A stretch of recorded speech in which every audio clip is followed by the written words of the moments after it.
Right, it's the 11th of February 2021 and we're out on a morning in my youth my father would call crisp, and in my elderly old age of being over 50 now I call sodding cold. So I nearly came a cropper on the steps coming down. It's actually refrozen, so I have to remember that on the way back up. So yeah, just a short wander this morning. I've had a shave, got myself out, which is good. It's about 10 a.m, 10:15. So yeah, I'm out here with the camera pod, doing the thing. Yeah, so it's lovely and crisp, apart from the sheet ice that's at the top of the steps that nearly took me out. It didn't, so there is no footage of me falling over yet again. It would have been a complete bastard. So yeah, it's lovely and crisp. Colder than yesterday. You know, when you're a kid and somebody wisely tells you it's too cold to snow and you look at them dumbfounded. But yeah, again, it's a day that may well be too cold to snow. Clear skies, meltwater running off the river there. Yeah. So I was moozing in the last 24 hours since I was last out filming. And yeah, this whole getting a commune together thing, you know, getting people to, you know, just providing somewhere nice to live. Now, you always hear of those artistic people that goes, oh yes, and I moved into an artistic commune, and in the 70s we lived in a squat. And I said, I don't want any of that extra hassle. You know, home should be a sanctuary. But what if, when you get older, if you haven't settled down and got kids all over the place, or your kids have grown up, what if there was a means of building a collective, which you could do? I mean, most people are expected to settle down, so they do, but not all of us, you know, end up with a partner at the end of their life. What if there was somewhere to go in your 50s and 60s where you just be like, nah, I'm going to go and live in one of those grumpy old people communes where we just look after each other and like form a little tribe. But you could do that by renting a house. You don't have to buy the land. That's always the big hurdle. So yeah, what if you rented a house and you got somewhere cheap enough that you could afford to put money by, so you as a commune could buy a house? And like, you know, 6 people or 3 people, that puts your house buying for cash, you know, within the realms of possibility. And it may not be you that gets to benefit from it, but you could actually build a community, you know, maybe for the next generation, that there was money in trust to buy somewhere and secure it. So yeah, sort of like a communist old people's home, where, you know, you grow some of your own veg, you do some of your, you know, you brew some of your own beer, you ferment some of your own wine, you do all that shit. And also, you apply the life skills that you had. So maybe you are a technical community. Maybe if you are all past retirement age, you could offer those tech skills to places that don't have them. So yeah, I was just thinking about that. So you could rent rather than buy. So if you're in the UK, and that sounds like a good idea to you, or you're in another part of the world and you think, you know what, that would work. You know, but you would have to be disciplined. And it would have to be communally owned. So that's where the whole communism thing comes into it. You'd have to be a commune. You would have to work out a way where investment was encouraged and rewarded and transparent. And then you could buy somewhere nice and secure. You know, with your pension or whatever money you were bringing in, you could work on it. You could create a job working from home hub.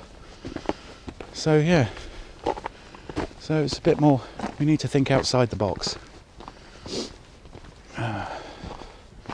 You know, and with that sort of collective purchasing power, you know, as far as a group of people that were going to be respectful of the property and stuff like that, you would be in a position where you might actually be able to interview your landlord rather than the other way around. So yeah.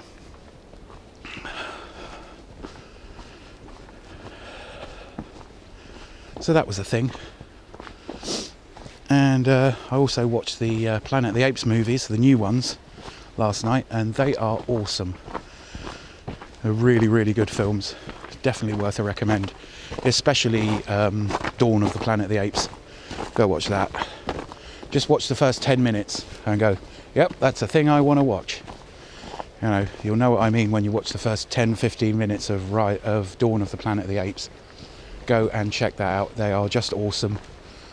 They're all about oppression and slavery, and yeah, the good guys win ish. So yeah, we all need the good guys winning, and if in this case they need to be apes, then that's about it. So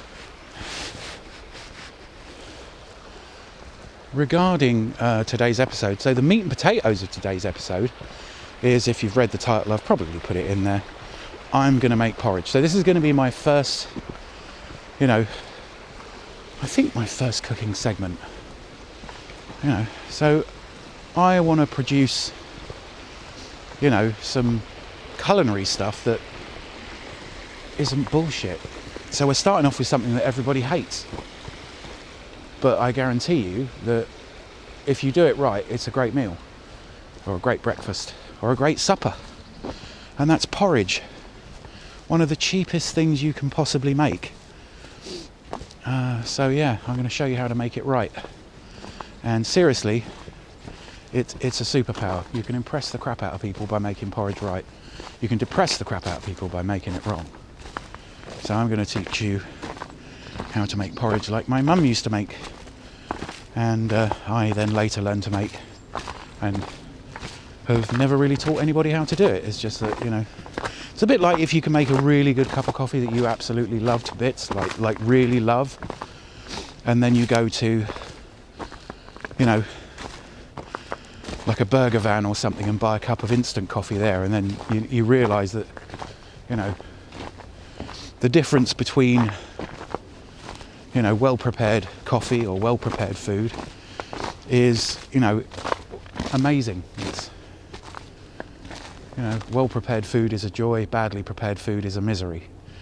So we're going to turn something that's usually miserable for a lot of people, and I'm going to ignore a lot of, oh look, snowdrops. There you go. They are up a bit too early, and I'm going to get out of the woods because I'm just going to trample on them.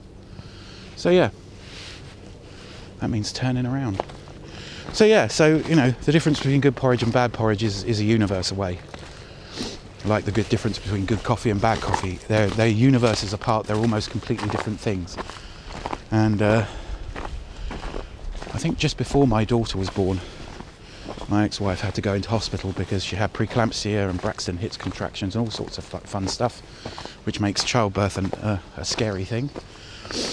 And I was looking at the menu. You could actually select what you wanted for your meals in the hospital, and being NHS, you know, obviously free at the point of use. So that's a good thing. Socialised medicine for everybody. You don't want people dying just because they're poor.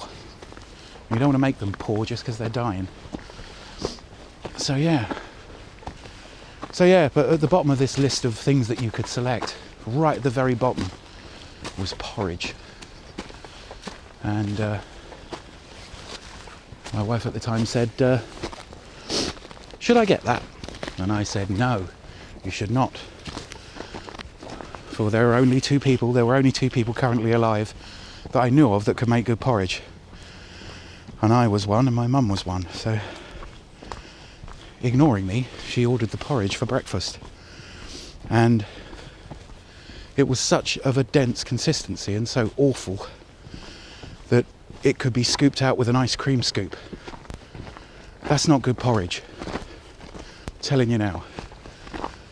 I also cannot recommend the putting salt in it unless you just, you know,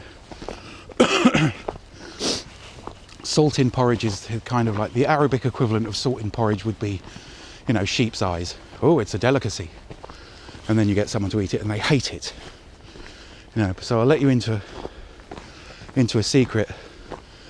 Nobody, when, you know, visitors that you're trying to haze isn't around, eats terrible shit, with the possible exception of black pudding, which is actually nice once you get used to it.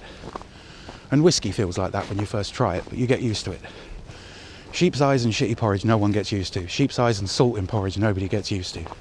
So remember that. You know, if you put a little bit of care into it, and I'm going to show you how to do that in a bit, then yeah, you can really enjoy it. So this is me doing a cooking thing. I can't remember if this is my first cooking thing or not. It feels like it. But yeah, I'm going to try, and I feel like I'm probably bigging it up too much now, but it is nice porridge. Nice porridge always beats crappy porridge. A bit like scrambled eggs, stuff like that. If you make it badly, it's horrible. If you make it well, it's good, and you will appreciate it. And with Valentine's Day coming up, if you have a significant other, you know, they will appreciate porridge being made just like this. It's a good Valentine's Day breakfast. So yeah, I will teach you in 10 minutes how to be competent at one thing. And that's all we can really do. Can't as yet download all your knowledge to a person in its completeness. And some of the things that we think we can do, we can't do as well as other people. You know. So yeah, but the one thing I can actually do, and previous partners have attested, the downside is if you can make porridge and it is nice, you'll be asked to make it all the time. And I have predicted this, and I've had conversations with, you know, previous partners, and I've said, I will make you porridge, and then I've made porridge, and then I've had to make it a lot, because especially when it's cold, it's a great breakfast. Good way to start the day, and it's a good source of energy. So yeah, so that's what we're doing today. So I'll do this, and I'll see you in a bit.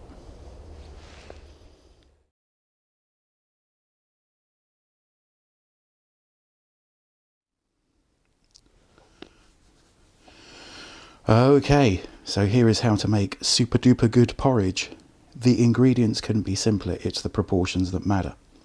Right, so you will need per person half a cup of oats, 3/4 of a cup of milk, and half a cup of water. Those are the proportions per person for a big bowl of porridge. So if you're making it for 2 people come Valentine's Day, you need a cup of oats, a cup and a half of milk, and a cup of water. Never mess up the proportions. And the other 2 things here is you can add a sliced banana and some sugar, some brown sugar would be best, to the top of it. Or you could do what I'm going to do today, is I'm going to do some frozen fruit just zapped in the microwave for 5 minutes so that it's actually warm. Yeah, so we got that. So all you need to do to start with, and if we come over here, I've got a stainless steel saucepan which is already on the heat. Add your oats, try not to make loads of noise, add your milk, like that. I'm having to do this all one-handed, and add the water. Thus endeth your time with multiple mugs. And you know, basically the multiple mugs were just for display for this video, so if you're going to do it with a mug, just use the mug for the oats first, then the mug for the cup and a half of milk, and then the mug for the water. It's just easy as anything. So yeah, so we're going to leave that now. Occasionally stirring it. This is not the sort of job where you can go far away, so if you've got washing up to do, now would be a good time to do it. This, I think, will take about 5 or 10 minutes, but it's so worth it. I don't know what that is in there. Burnt piece of oat. But yeah, so you need to get this to a consistency very much like the halfway point between done and undone scrambled eggs. You'll feel the resistance in the spoon. Try and only use a wooden spoon for this. This one's a bit beaten up. So I'm just going to continually stir this for the next 5 minutes.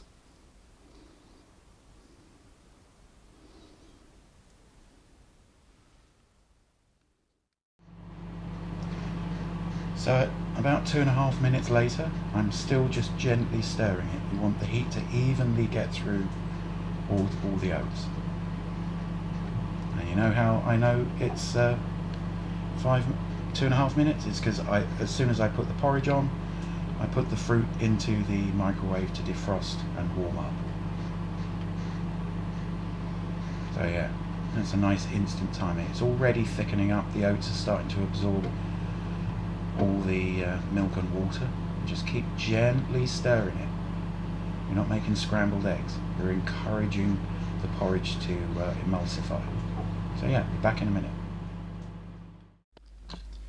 So we're 5 minutes in. The fruit is cooked. It's nice and hot, so it won't freeze your porridge. Cool. And we're getting into that stage where the oats are starting to break down a little bit with the heat. It is still not time to take it off yet, but we know that it's been on for 5 minutes because that's how long the fruit was cooking. You know, get an egg timer, or as they're called, I think they're called pomeranz. No, I don't know.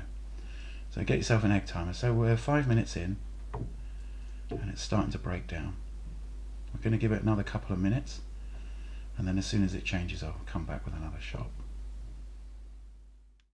So after another couple of minutes, it will start to emulsify. You'll see that the porridge is not just now oats in a liquid. It's starting to thicken up. So at this point, what I always do is add a small handful of oats. So you've got something a little bit chewy. That's based on what you feel as far as taste goes. And just give it another minute of constant stirring, because I don't want to mess this up. This is my breakfast. I'm not making this, I'm making this at breakfast time, so I don't want to waste this.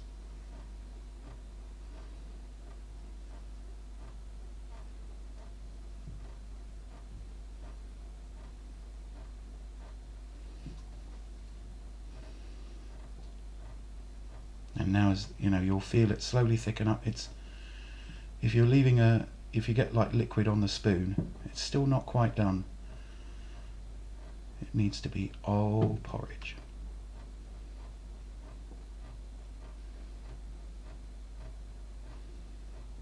And you'll feel it thicken up very, very quickly after that.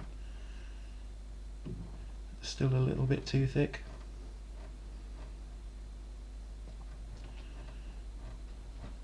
It's starting to like set in the pan, and this is why I've used a stainless steel pan, because you can take a proper metal scourer to it to get all the porridge off. Because the downside of making porridge is let me just put the microphone on. Apologies for that. And now it's doing its thing.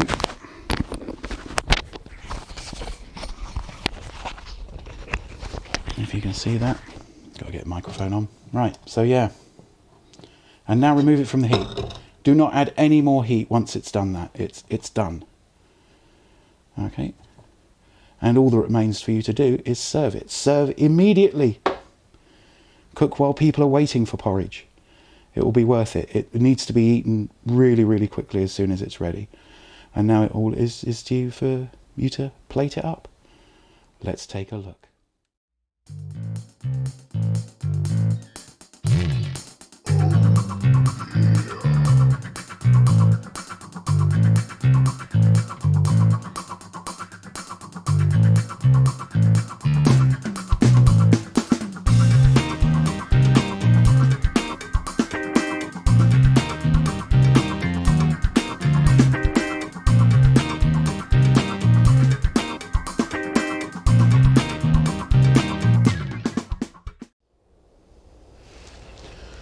Right, so I hope you enjoyed that. I hope that,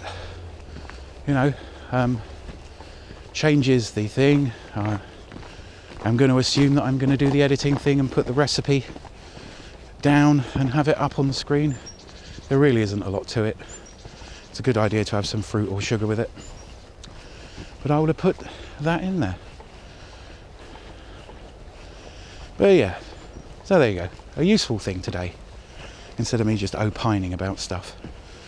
But yeah, I'll stand by, go and watch the new Planet of the Apes movies. They're not for kids, they're very dark and violent, but yeah, if you at all like post-apocalyptic movies, then, or dystopian movies, then the new ones, I think 2014 through, or 2011 through 2017, those ones, not, I repeat, not the Tim Burton Planet of the Apes, which is a bag of poo with strategically positioned holes in and a weak bottom, so when you pick it up you've just got a pile of poo and a poo smelling sack flapping in the wind. That's what Tim Burton's Planet of the Apes is. Completely missed the point of everything. And if you like those, then you should perhaps go back and watch the original 5-movie series of Planet of the Apes. But again, there's a downside. Don't watch the TV series, because that too is crap. So yeah. So there's your Recomedia. Original Planet of the Apes movies. Newest Planet of the Apes movies. Yeah, I mentioned the... let's think about maybe renting a monastery until we can afford to buy one. You be the judge. I think that might be a thing. Having a monastery with only 2 or 3 people in it. And then relocate if you acquire more people. That's the beauty of renting. You can bugger off as circumstances dictate. The real value of a monastery would be the people that were in it and the tools that you could transport. But you could chop out a lot of your costs for things like food, electricity. You could chop that right down. You know, transportation. How many vehicles does your monastery really need? Like 1 Ford Transit van would probably do the job. So yeah, so I'm going to leave it there. Give you some things to think about. And yeah, go and make some porridge. And with that, thanks for watching. Do take care. And remember, end greed, end poverty, end hate, or we all die. Signing off. Hopefully I'll speak to you tomorrow. See ya.